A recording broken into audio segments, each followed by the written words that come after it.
过年期间，许多游子都会返乡过节，不少歌手也把思念亲人的心情写成歌，像是宇宙人的新歌《一桌菜》就是写给阿嬷的，而吴克群的最新单曲《我在思念的车上》用这首歌怀念已经逝世的妈妈。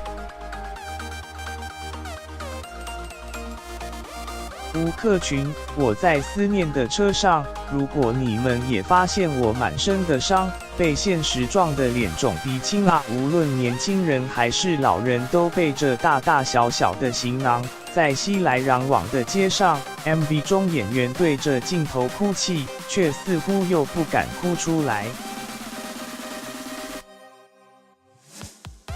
吴克群，我在思念的车上，我好想家，却也好害怕。吴克群推出新歌《我在思念的车上》，MV 以黑白色调呈现。他从2017年因为工作长期居住在北京，用异乡游子的心情谱词来纪念去年离开人世的妈妈。而宇宙人也制作一首送给家人的歌。妈妈一个人孤单地坐在满桌菜前，等不到回家吃饭的儿女，这是爸妈们再平凡不过的日常，却也是最温暖的等待。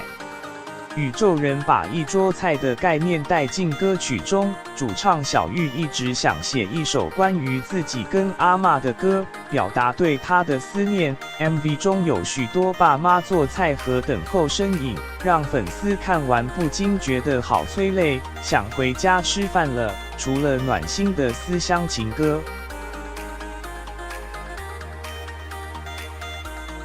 黄明志 Piggy Piggy 小猪小猪小猪小猪小猪小猪哦，开心开心开心开心，新年好开心，配合猪年。黄明志找来一群可爱的小朋友，穿起粉红猪衣服，自己也戴起超夯的小猪耳帽子，大唱洗脑小猪歌，有满满的过年气氛，可爱又讨喜。